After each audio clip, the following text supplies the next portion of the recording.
ada yang kedua tadi serbuan Panglang tadi masuk ke kota, terus menangkap presiden, wakil presiden, beberapa menteri. Lalu Bung Karno mengatakan pada Pak Marta, Jenderal Sudirman,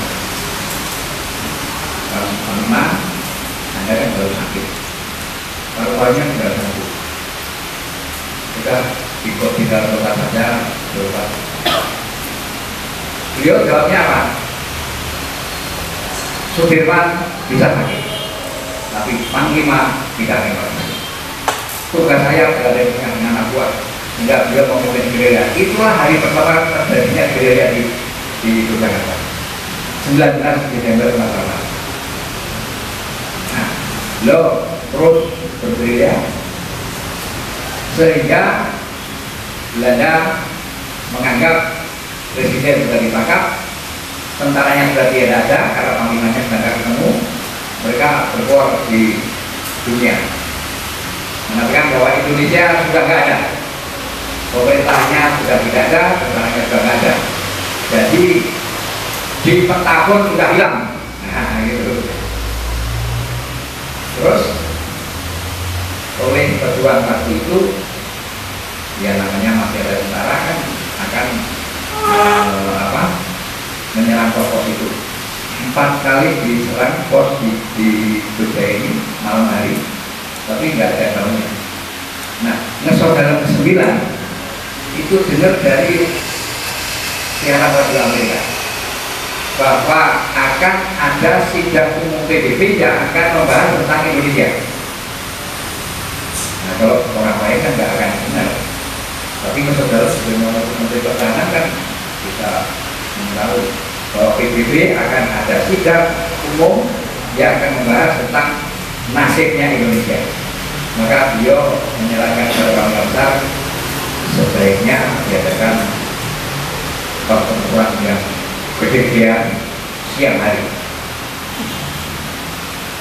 Silakan. Nah, Panglima Besar setuju, ditunjuklah Pak Harto sebagai komandan serangan umum 1 Maret tahun 49. Alhamdulillah dengan koordinasi yang bagus, dengan kombinasi Pak Harto yang hebat, maka tentara pos-pos Belanda bisa diserang, terus Jogja bisa diduduki selama 6 jam, dari pagi hari jam 6 sampai jam 12 siang.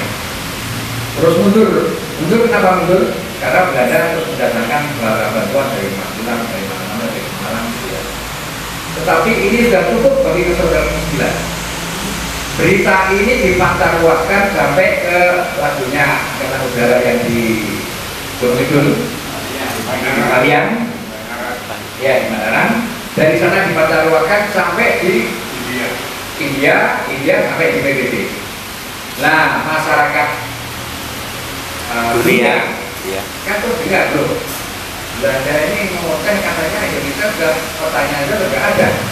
Kok ternyata ini ada serangan yang bisa menduduki Jogja, berarti ini pemerintahan ini ada, pertahanannya masih kuat ini. Belanda ditekan juga harus segera keluar dari Jogja. Yang nantinya akhirnya kalau ceritanya dilanjutkan, terus Belanda keluar dari Jogja yang kita kenal dengan peristiwa Jogja Bali. Ini yang kedua.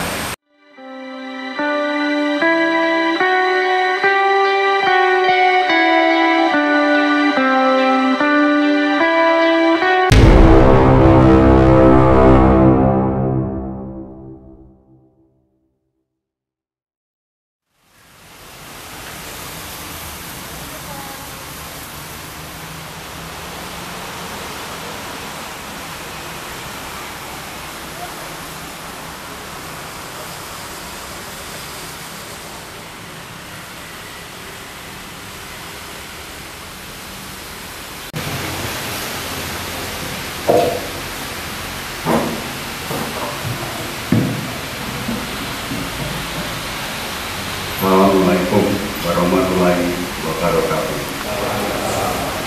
Selamat siang, salam sejahtera untuk kita semua. Yang kami hormati Ketua Ikatan wartawan online Indonesia dan rombongan yang kami hormati, sesepuh kami dari DPD dengan Kolonel Purnawirawan Sudarno, yang kami hormati rekan-rekan dari Ranting dan dari BPN. Selamat sore. Yang pertama kami ucapkan selamat datang kepada rombongan dari Ikatan Wartawan Online Indonesia Sleman, yang pada kesempatan hari ini kita bisa berkumpul mungkin untuk temu bicara atau nanti apa yang digariskan dalam susunan acara tadi. Kami merasa sungguh berterima kasih atas kehadiran Bapak Ibu semua. Semoga dalam kunjungan ini kita bisa membangun suatu silaturahmi yang bisa membawa antara Ikatan Wartawan Online dengan veteran Kabupaten Sleman, yang mana nanti bisa saling memberikan informasi. Untuk itu nanti akan kami berikan sedikit latar belakang veteran, dan yang terakhir nanti dari sebuah kita akan membeberkan masalah perjuangan ataupun sifat menjual 45 untuk bapak-bapak dan ibu-ibu semua. Yang penting, mohon maaf kalau dalam penerimaan kami, dalam sambutan kami dengan tempat yang seadanya, dengan tanpa ada suguhan apa-apa. Mohon maaf karena semua mendadak, hanya kemarin kita ikut koordinasi bisa terlaksana hari ini sudah berkabul dengan baik, mudah-mudahan berjalan dengan lancar. Itu yang kami sampaikan. Mohon maaf. Wassalamualaikum warahmatullahi wabarakatuh.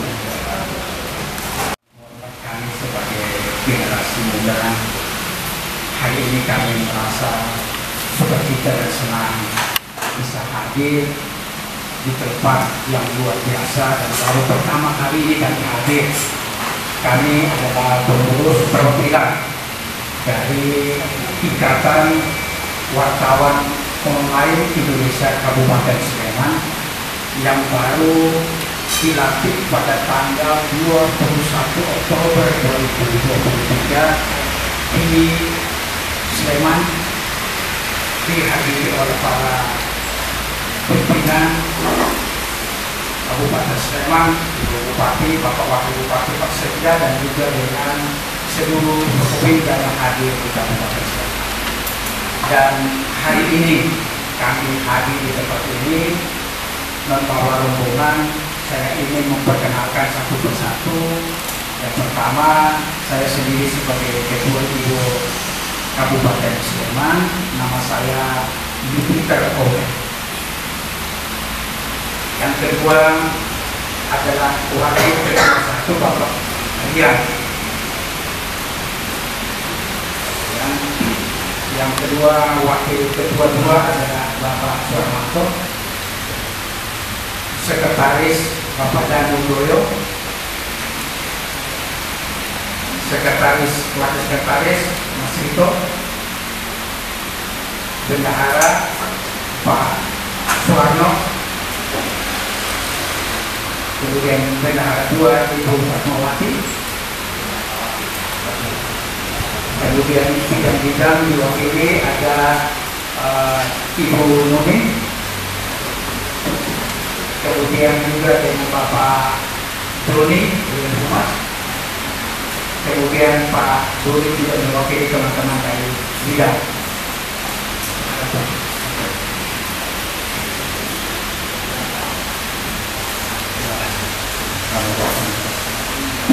Pada hari ini tanggal 10 November 2023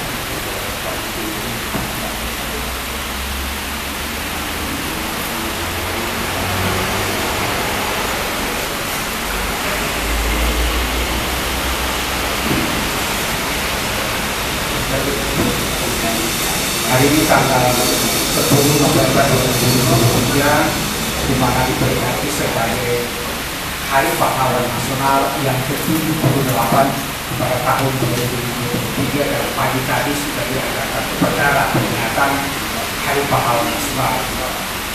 Kami sebagai generasi muda melihat momentum ini adalah momentum yang baik untuk generasi muda bisa masih menyaksikan kehadiran para bapak-bapak kami sebagai pejuang, bapak-bapak kami yang perlu mengambil bagian dengan seluruh dedikasi yang ada, dengan jiwa raga yang ada, dan juga semangat sehingga memerdekakan negara kita dan terus mengawal negara kita, mulai dari kemerdekaan, pasca kemerdekaan, reformasi hingga pada hari ini.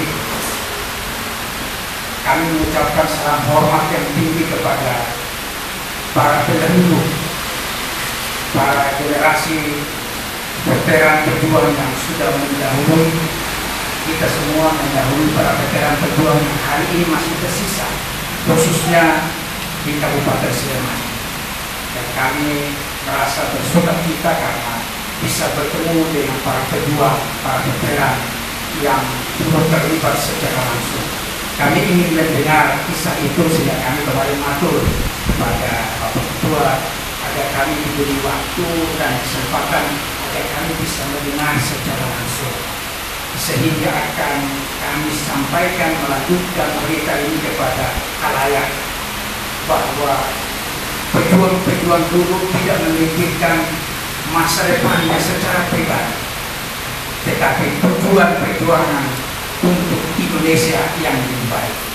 Tentunya semangat kemerdekaan itu akan kami lanjutkan, dan kami percaya bahwa generasi muda sekarang dengan dibantu, didukung dan didorong oleh generasi senior para pejuang, kita percaya bahwa bila semangat kita seperti ini atau semangat yang terus digelorakan terus menerus seperti ini, kita percaya bahwa 100 tahun Indonesia, tahun 2045 Indonesia akan mencapai kejayaan atau menuju kepada pintu gerbang kemakmuran bangsa dan negara seperti yang diucapkan.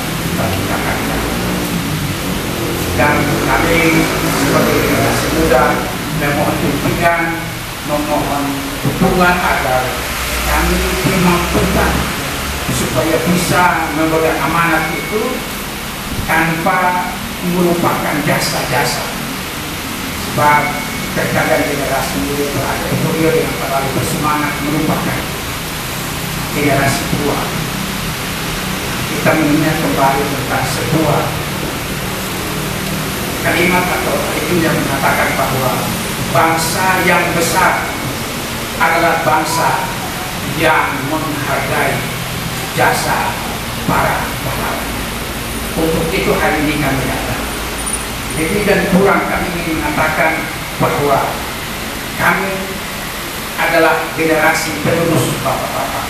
Kami ingin mengatakan kami berada di sini untuk menjadi bagian yang tidak terpisahkan dari sejarah masa lalu, masa kini, dan masa yang akan datang. Sekian dan terima kasih. Assalamualaikum warahmatullahi wabarakatuh.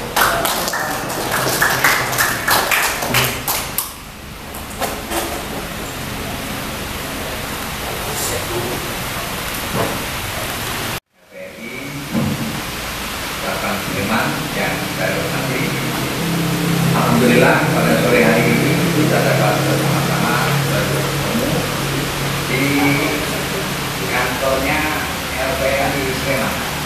Kalau LPRI itu kantornya itu disebut markas gitu ya. Karena ini tingkatannya cabang, maka ini disebut markas cabang LPRI Kabupaten Sleman. Disingkat Markas LPRI Kabupaten Sleman. Saya boleh Pak Ketua tadi dan Ketua karena rumah saya juga dekat Sleman. Jadi beliau ini sering kalau ke rumah saya, jadi saya sudah kenal lama gitu ya, karena beliau juga sering ikut kegiatan-kegiatan di Korea. Ya. Bapak Ibu sekalian, saya nambah sedikit akan disampaikan oleh Pak Ketua DPD tadi. Jadi yang dapat diberikan gelar kehormatan sebagai anggota veteran itu bukan hanya tentara, bukan hanya polisi, bukan hanya ASN, bukan hanya mantan tentara, mantan polisi, mantan ASN, tapi semua warga negara Indonesia bisa diberikan gelar kehormatan veteran Republik Indonesia. Syaratnya ada. Syaratnya pernah tergabung dalam suatu kesatuan yang resmi, yang pernah berperang melawan tentara negara asing untuk mempertahankan, untuk merebut, mempertahankan kemerdekaan negara yang kita cintai. Jadi kalau ketemu yang banyak lengkap ini, itu dapat dipastikan mesti pernah berperang dan melawan tentara negara asing itu, Mas. Jadi kalau saya misalnya berperang di Sumatera Barat melawan PRRI, di Maluku RMS dulu, di Jawa Barat perang GDI, itu tidak diberikan gelar sebagai veteran Republik Indonesia. Karena apa? Karena musuhnya itu bukan tentara negara asing dalam rangka merebut dan mempertahankan kemerdekaan negara kita cintai ini. Nah, gitu. Bapak Ibu sekarang berada di markas cabang LPI Sleman. Ini menurut saya markas cabang yang sangat bagus, karena kantor saya di markas daerah LPI daerah Jakarta. Beliau sangat besok kantor saya di Jalan Sultan Rakyat Mataram. Jadi kalau ada anggota veteran dari luar DIY datang ke DIY, biasanya mampir ke sana. Dan mereka biasanya ini meneteskan air mata, nangis. Karena apa?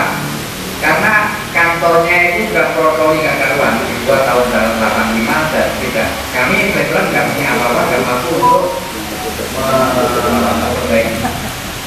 Tapi sebenarnya kami senang, karena sebenarnya kami itu punya undang-undang tentang veteran, namanya Undang-Undang Nomor 15 Tahun 2012 tentang Veteran Republik Indonesia. Salah satu pasalnya di sana disebutkan pasal 19. Pemerintah mendorong dan mendukung kegiatan veteran untuk melakukan kegiatannya. Jadi sebenarnya kalau Bapak Ibu lihat kantor-kantor veteran, mohon maaf, di luar DIY barangkali bagus-bagus, karena itu dibuat oleh pemerintah berdasarkan undang-undang itu. Tetapi di DIY barangkali karena uangnya kurang atau belum prioritas, ya saya nggak tahu. Ya, jadi sekarang kami mengajukan untuk perbaikan gedung itu sampai sekarang belum bisa, karena mungkin kekurangan uang itu di DIY.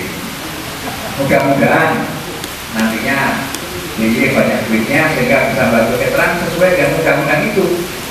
Kalau dicatat itu pasal 19 Undang-Undang Nomor 15 Tahun 2012 tentang Veteran Republik Indonesia. Nah, tadi yang disampaikan Pak Ketua, yang ditandatangani Presiden itu bukan undang-undang, tetapi ADART. Ini adalah ormas yang ADART-nya itu ditandatangani oleh Presiden, Pak.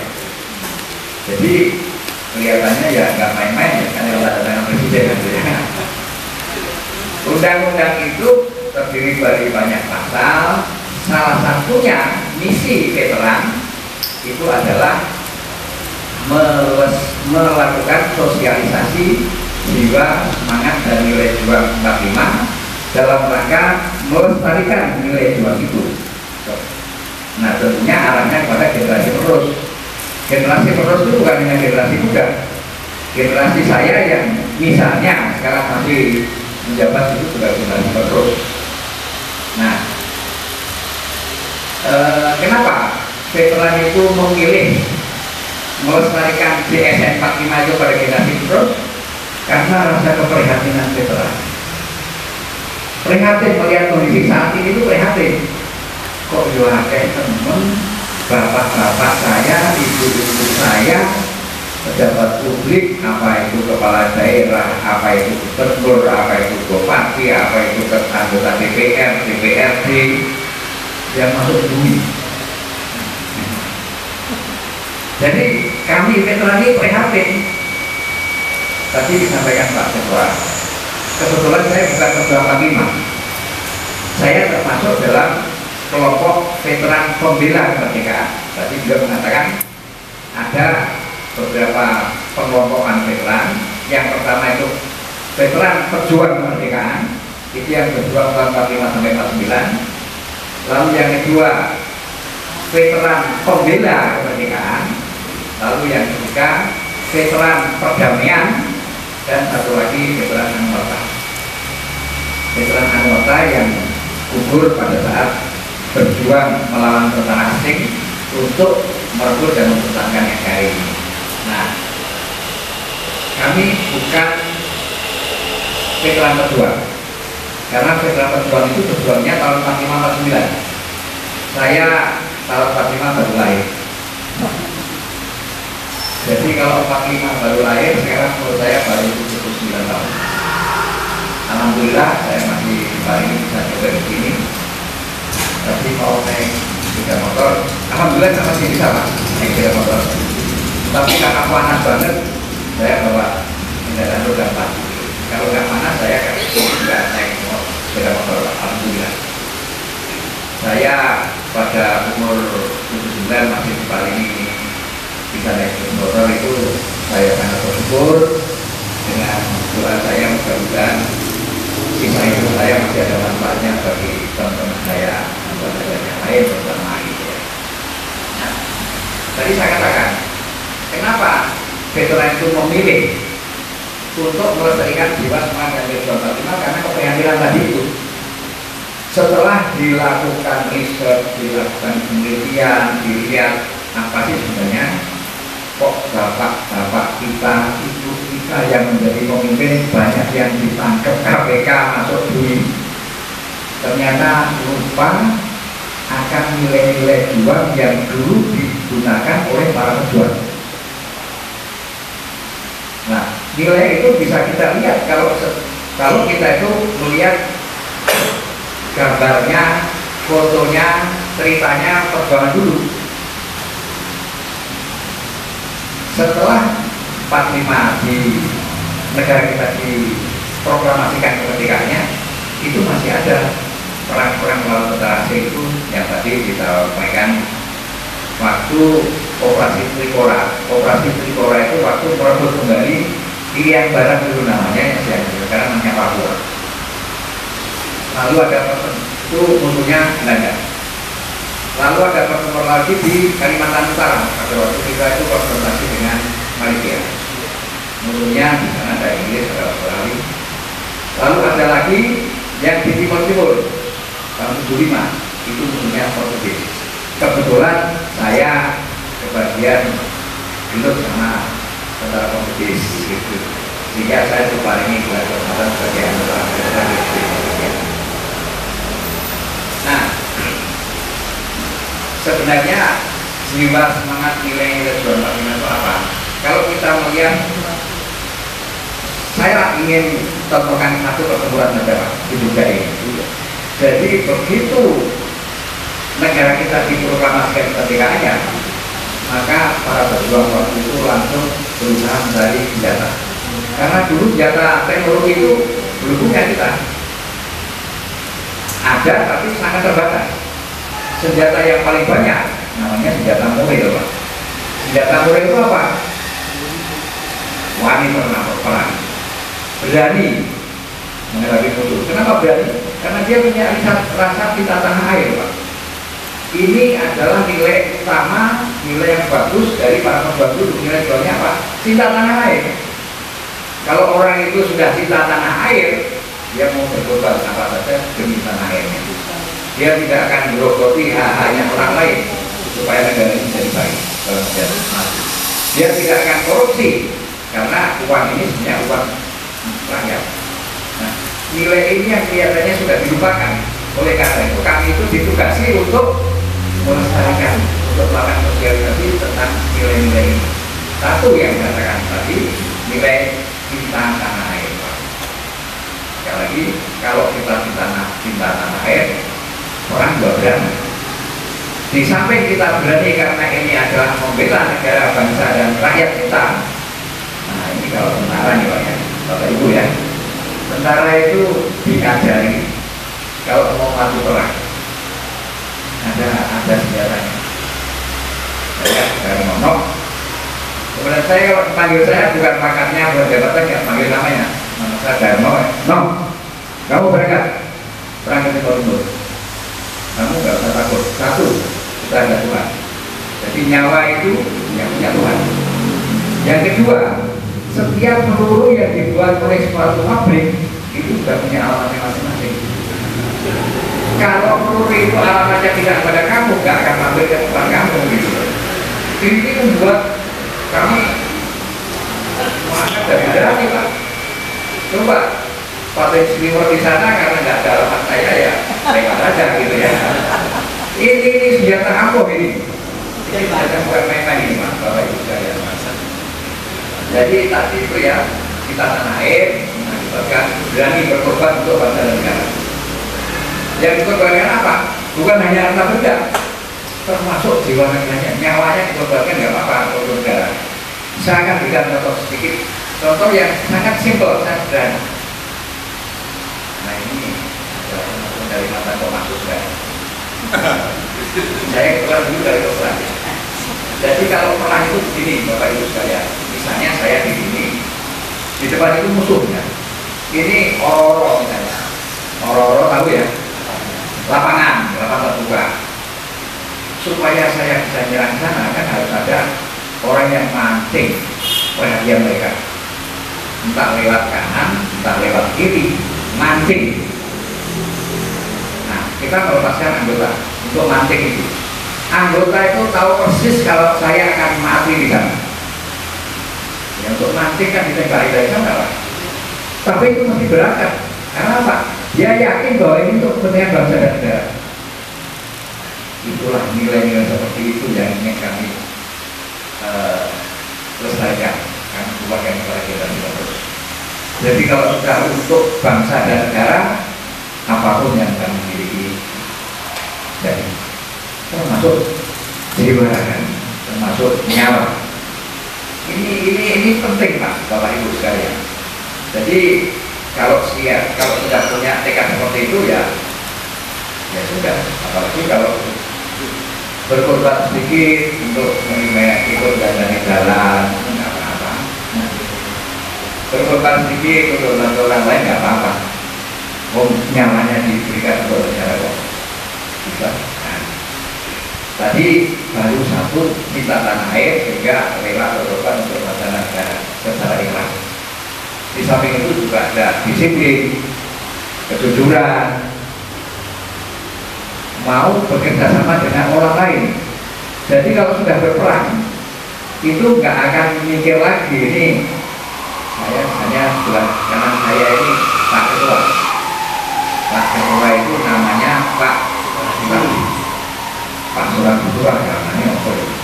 Nggak mikir itu. Pak Suradi itu jujur, orang Cina, orang Batak, nggak mikir. Jadi kalau sudah namanya kesetiakawanan, kita bekerja sama, nggak mikir lagi itu sukunya apa, agamanya apa, nggak perlu. Inilah yang namanya kesetiakawanan. Jadi nilai kesetiakawanan itu juga ingin kami selesaikan, kami serahkan kepada generasi terus.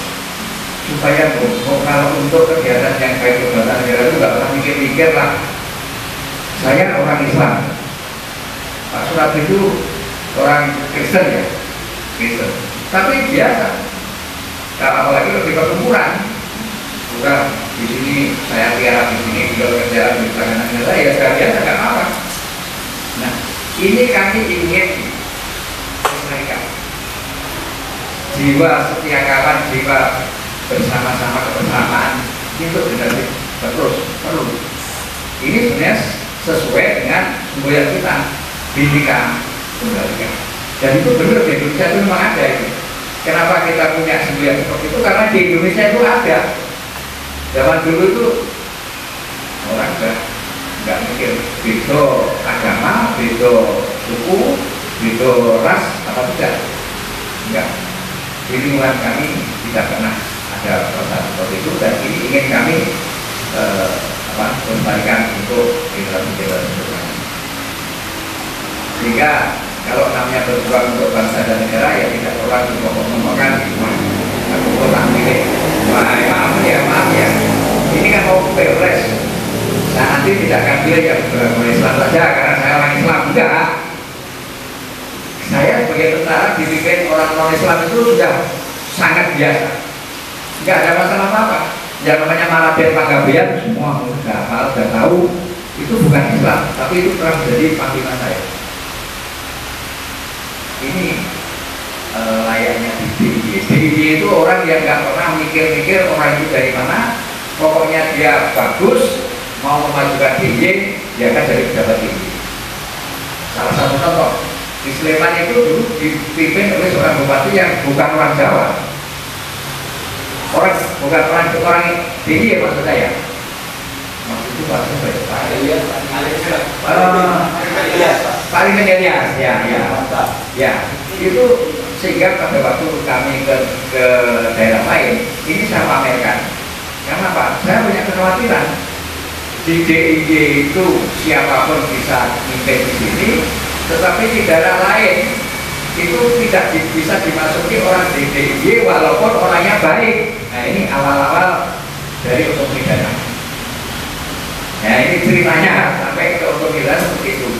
Sehingga waktu itu saya sudah pikir, otonomi daerahnya seperti ini ya saya. Terus saya tanya kepada seorang dosen di Jakarta, Pak, apa otonomi daerah ini benar seperti ini? Enggak ada. Nah, kalau enggak, iya.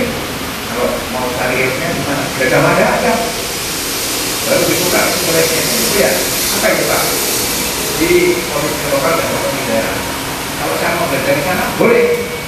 Pak daftar, nanti di sana akan seleksi tertulis.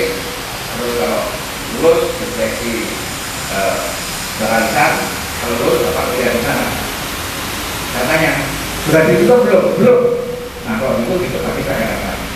Bagiannya saya daftar ke Damada, ke pasca sarjana di sana, di polisi lokal dan otonomi daerah. Alhamdulillah saya bisa melewati semua seleksi itu, dan alhamdulillah saya bisa sampai selesai. Saya sekolah di pasca sarjana itu pada waktu umur saya 60 sekian. Saya sudah tidak menjabat apa-apa di DIY ini, terus saya khusus sekolah untuk mengetahui politik lokal dan otonomi daerah itu seperti apa. Ya.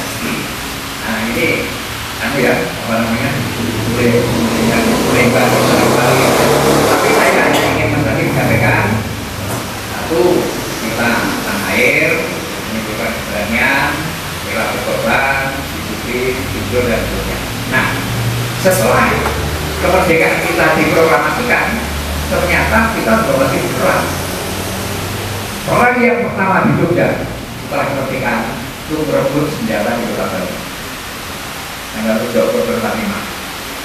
Itu jumlah korbannya banyak, 30 sekian. Tapi saya akan mundur dulu. Oh ya, dari situ dulu ya, dari perebutan senjata di Kota Baru. Di situ Belanda, Jepang diajak baik-baik ya. Saya minta, karena kamu kan sudah teluk, sudah angkat tangan, senjatamu kasihkan saya saja, karena saya itu negara baru, nggak boleh Pak, nggak boleh. Nah, karena diajak baik-baik nggak boleh, ya diserbu tanggal 7 Oktober itu. Sehingga di Kota Baru itu ada monumen pertempuran atau perebutan senjata di Kota Baru. Itu orang yang pertama di setelah kemerdekaan.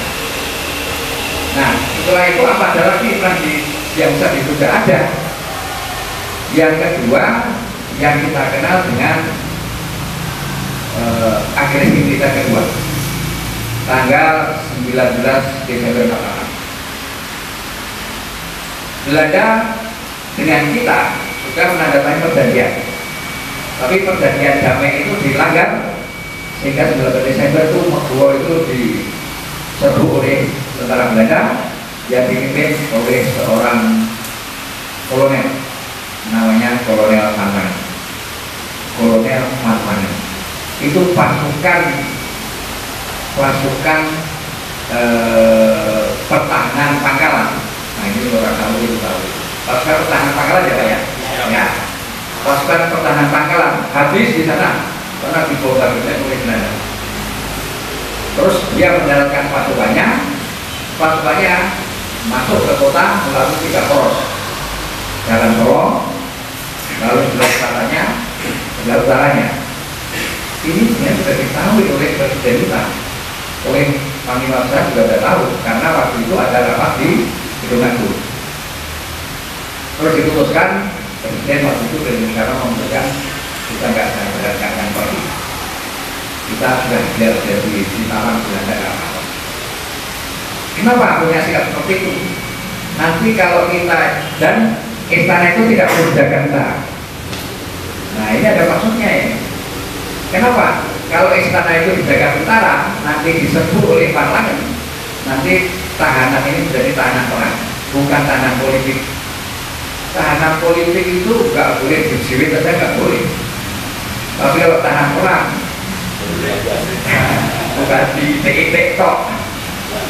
Bapak Ibu kalau tahu sejarah pertempuran, kadang-kadang saya dengan rumahnya tokan, ya begini. Tapi dalam cerita perang. Jadi orang yang sudah perang itu pasti doanya waktu nanti orang perang Tapi kalau mau pemilu itu kan kalau ada yang kita perang itu pasti orang yang belum pernah perang. Karena kalau orang perang itu lihat kepala ditadarkan di pasir itu udah biasa Pak.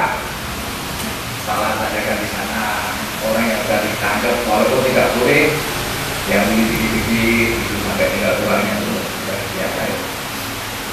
Karena di udara pertempuran kan isinya hanya membunuh berbunuh gitu ya. Kalau kita perintah ya dibunuh ditangkap. Tapi membunuhnya itu untuk negara Indonesia. Ini tugas negara. Nah, tadi pertempuran di Kota Baru, merebut senjata 7 Oktober. Nah, ada lagi yang kedua tadi, serbuan panglangan tadi masuk ke kota, terus menangkap presiden, wakil presiden, beberapa menteri. Lalu Bung Karno mengatakan pada Pak Marta, Jenderal Sudirman, Panglima, Anda kan baru sakit, paru-parunya sudah sembuh, sudah ikut tinggal kota saja, berobat. Beliau jawabnya apa? Sudirman bisa sakit, tapi Panglima tidak akan sakit.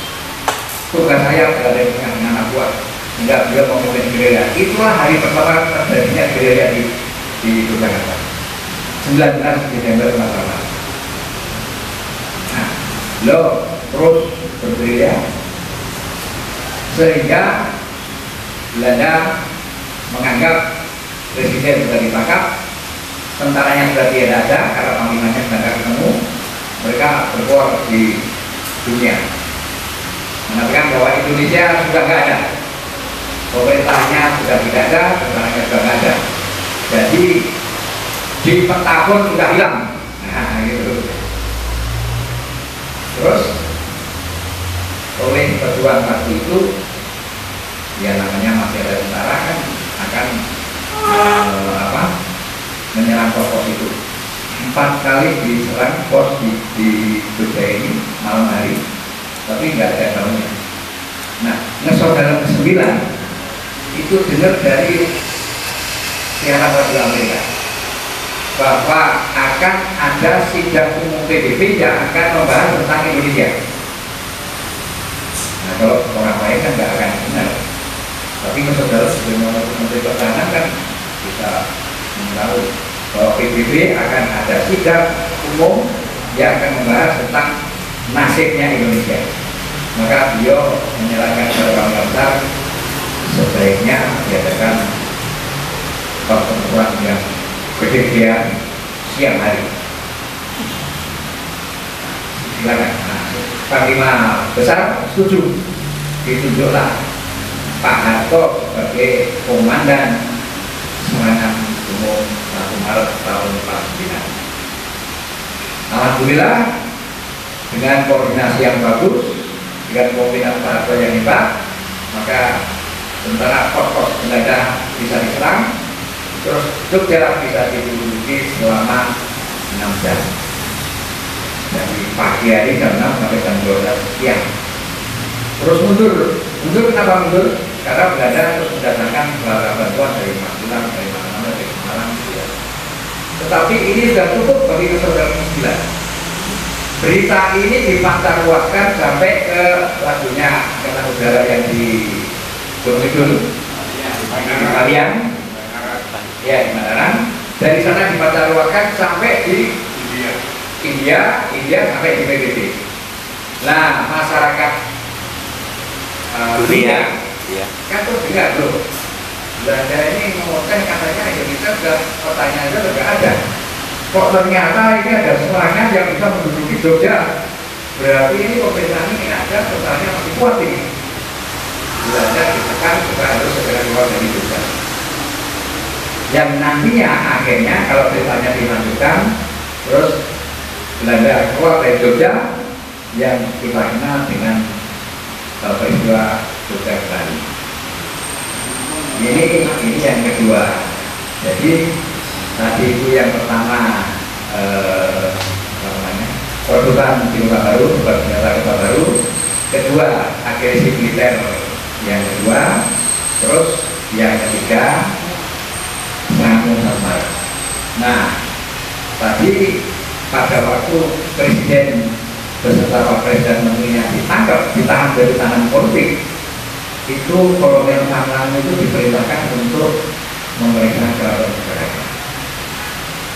Dia datang ke keraton Jakarta, ingin ketemu dengan Raja Yogyakarta, Sultan Hamengkubuwono IX. Beliau jauh pada pamannya. Nanti beliau besok kalau pantangan itu akan datang itu besok. Nah inilah bedanya kalau dalam sebelah yang kita nggak tahu itu. Tapi itu dalam sebelah itu besok, kalau itu nanti tantangan akan datang. Nah itu pada pamannya, paman nanti yang terima. Untuk diterima pantangan nggak mau. Saya ingin ketemu Raja Jogja. Begitu ketemu Raja Jogja, dia ditanya Raja Jogja, lu mau ngapain?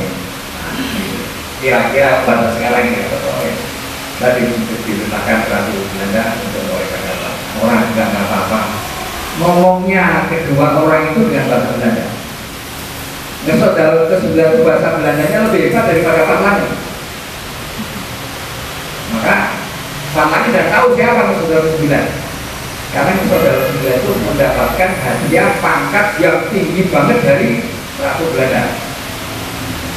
Pangkatnya apa? Jenderal Mayor Kemil. Jenderal Mayor Kemil. Nah sekarang katakanlah misalnya saya seorang kolonel, saya menghadap seorang jenderal bintang 2 sama Kemilnya, sama itu tidak berwenang. Tetapi kalau yang saya hadapi itu jenderal TNI, itu aja. Tapi karena sama-sama Kemilnya, dia tidak berwenang. Takut dia. Itu tidak saya langsung dari pelaku dan dari sumbernya. Terima kasih banyak Bapak. Jadi kami sebagai generasi muda dan betul kami berada di media, Ikatan Wartawan Indonesia akan kami lanjutkan informasi ini kepada masyarakat melalui baik melalui siaran YouTube akan disiarkan. Kemudian juga bagi rekan-rekan kami rilis ini akan kita sampaikan kepada anggota untuk disebarluaskan melalui berita-berita yang ada baik di Jogja, di Sleman, di Jogja dan juga beberapa media di Indonesia akan kita sampaikan bahwa hal seperti ini perlu dan sangat diperlukan sebagai pengetahuan untuk generasi muda. Karena tidak semua wilayah memiliki jajaran dan bisa menceritakan secara rumit tentang peristiwa-peristiwa ada sebagai pelaku utama, ada yang menceritakan lanjutan peristiwa-peristiwa yang tadi disampaikan oleh Bapak. Nah, kami di Sleman dan juga di Jakarta merasa sungguh sangat senang karena Bapak-Bapak sebagai pelaku peristiwa tersebut dan kami bisa menjumpai pada hari ini. Tantangannya memang pasti ada. Dari tadi Bapak sampaikan bagaimana melanjutkan hari ini, saya rasa tantangannya pasti ada. Tantangan kita adalah bagaimana menyatukan, bagaimana menjaga persatuan dan kesatuan di tengah-tengah demokrasi. Karena menjelang pemilu pesta demokrasi yang tahun 2024 itu memang tantangannya pasti besar. Apalagi di negara kita yang multi etnis, multi kultur, itu memang luar biasa. Kalau kita bersyukur sampai hari ini itu masih terjaga dengan baik, oleh karena masih terjadi transisi yang baik. Tapi kita berdoa supaya ke depan transisi ini terus menerus terjaga dengan baik, sehingga bangsa kita selamat untuk ketiga kalinya. Selamat karena kemarin kita merdeka, selamat karena rongrongan tadi, selamat karena peristiwa 65, selamat oleh karena reformasi, dan selamat dan seterusnya adalah 2024. Seterusnya negara kita bisa sampai kepada cita-cita bersama, yaitu kemakmuran, kesejahteraan, kebaikan di semua. Dengan semboyan Bhinneka Tunggal Ika dan Pancasila sebagai sumber motivasi dan dasar perjuangan, kita percaya bahwa kita akan mencapai 100 tahun Indonesia merdeka dengan baik dan lancar.